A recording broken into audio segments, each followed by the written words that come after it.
नमस्कार. जिनेस academy Pune YouTube चॅनलवर आपलं सहर्ष स्वागत आहे. या व्हिडिओमध्ये आपण सार्वजनिक आरोग्य विभागामधील गट क आणि गट ड च्या भरती संदर्भात आज एक नवीन परिपत्रक प्रसिद्ध झालेलं आहे. तर त्या परिपत्रकामध्ये नेमकं काय सांगितलेलं आहे, कशा संदर्भात ते परिपत्रक आहे, हीच माहिती आपण या व्हिडिओमध्ये पाहणार आहोत. व्हिडिओ शेवटपर्यंत पहा. या व्हिडिओला सर्वांनी लाईक करा, शेअर करा आणि genius academy Pune YouTube channel subscribe करा. जर तुम्हाला जिल्हा परिषदेमधील आरोग्य शेवटच्या तांत्रिक 40 प्रश्नांची तयारी करायची असेल तर प्ले स्टोरवरून VAJ अकॅडमी ॲप डाउनलोड करा आणि आरोग्य शेवट तांत्रिक प्रश्न ई बुक विकत घ्या. याच्यामधून 40 प्रश्नांची तयारी तुमची होऊन जाईल आणि IBPS पॅटर्ननुसार हे ई बुक तयार केलेलं आहे.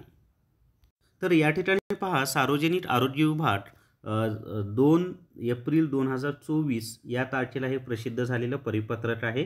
प्रति आयुक्त आरोग्य सेवा आयुक्तालय मुंबई, संचालक आरोग्य सेवा मुंबई / पुणे, सहसंचालक आरोग्य सेवा पुणे. आता विषय काय आहे, गट क व ड संवर्गातील उमेदवारांचे प्रतिष्ठा सूचीबाबत. आता या ठिकाणी पहा, कोणाची प्रतिष्ठा सूची लावायची, तर आरोग्य सेवा आयुक्तालयातील गट क व गट ड पदभरतीच्या अनुषंगाने 60 संवर्गाच्या ऑनलाईन परीक्षा दिनांक 30/11/2023 ते 12/12/2023 रोजी घेण्यात आल्या आहेत. सदर ऑनलाईन परीक्षांच्या निकाला आधारे उमेदवारांची गुणवत्ता सूची व निवड सूची विभागाच्या संकेतस्थळावर प्रसिद्ध करण्यात आली असून त्या आधारे पात्र उमेदवारांच्या कागदपत्रांची पडताळणी करून सदर उमेदवारांना समुपदेशनाद्वारे नियुक्ती देण्याची कार्यवाही संबंधित नियुक्ती प्राधिकारी यांच्याकडून करण्यात येत असून समुपदेशनाची पहिली फेरी पूर्ण झालेली आहे. त्या अनुषंगाने आता उमेदवारांना समुपदेशनाद्वारे नियुक्त्या देणे, उमेदवारांची प्रतिष्ठा सूची तयार करणे व तदअनुषंगी कार्यवाही करण्याकरिता खालीलप्रमाणे कार्यपद्धती विविध करून देण्यात येत आहे. आता काय कार्यपद्धती आहे माहीत आहे का?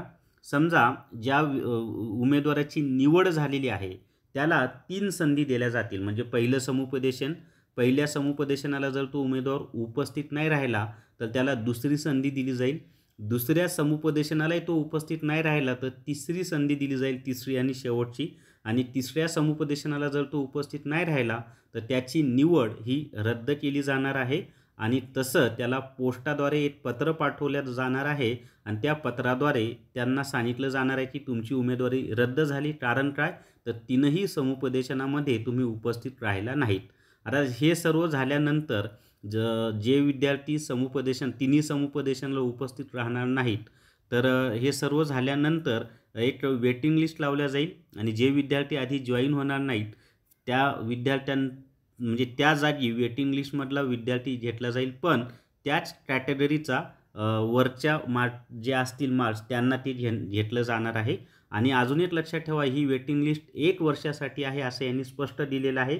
ही संपूर्ण PDF तुम्हाला डिटेल्समध्ये वाचायची असेल तर VAJ अकॅडमी जॉईन करा, तिथे याची PDF मी उपलब्ध करून दिलेली आहे. आता मी तुम्हाला महत्त्वाचा मुद्दा वाचून दाखवतो पहा. आणि असंही सांगितलेलं आहे की वरचा उमेदवार जर जॉईन नाही झाला तिन्ही समुपदेशनामध्ये तर तिथून पुढे 1 महिन्याच्या आत वेटिंग लिस्टमधल्या उमेदवाराचं समुपदेशन घेऊन त्याला जॉईनिंग देण्यात यावी. आता या ठिकाणी पहा, आपण पाहूयात महत्त्वाचा मुद्दा. इथे पहा स्पष्ट दिलेलं आहे, 3ही संधीत समुपदेशन फेरीमध्ये शैक्षणिक अर्हता पूर्ण न करणारे, अन्य विभागात आधीच नोकरीस असलेले, नियुक्तीस नकार दिलेले व इतर कारणामुळे नियुक्त्या देण्यास न आलेल्या अथवा रुजू न झालेल्या उमेदवारांची निवड रद्द करण्यात येत असल्याचे लेखी आदेश संबंधित उमेदवारास डाक दे म्हणजे पोस्टाने पत्राने पाठवण्यात आल्यापासून 1 महिन्याच्या आत प्रवर्गनिहाय प्रतिष्ठा सूचीतील उमेदवारास समुपदेशनाकरता बोलवण्यात यावे. अजून काय म्हणलेलं आहे या ठिकाणी पहा, की प्रतिष्ठा सूची पडताळणी अंती विभागाच्या संकेतस्थळावर प्रसिद्ध करण्यात यावी. सदर प्रतिष्ठा सूची प्रसिद्ध केल्यापासून 1 वर्षाच्या कालावधीपर्यंत वैध राहील. तर हे 2 महत्त्वाचे मुद्दे मी तुम्हाला वाचून दाखवले आणि बाकी सर्व तोंडी सांगितलेलं आहे. आणि ही PDF तुम्ही VAJ अकॅडमी नावाचं जे आपलं टेलिग्राम चॅनल आहे तिथे जाऊन पाहू शकता. तर या व्हिडिओमध्ये एवढीच माहिती. जर तुम्हाला जिल्हा परिषद भरतीसाठी तसंच GMC भरती नागपूर आणि धुळेसाठी GK ई बुक घ्यायचा असेल तर प्ले स्टोरवरून VAJ अकॅडमी ॲप डाउनलोड करा आणि GK e book TCS IBPS pattern विकत घ्या. तर या व्हिडिओमध्ये एवढीच माहिती. या व्हिडिओला सर्वांनी लाईक करा, शेअर करा आणि genius academy Pune YouTube channel subscribe करा. धन्यवाद.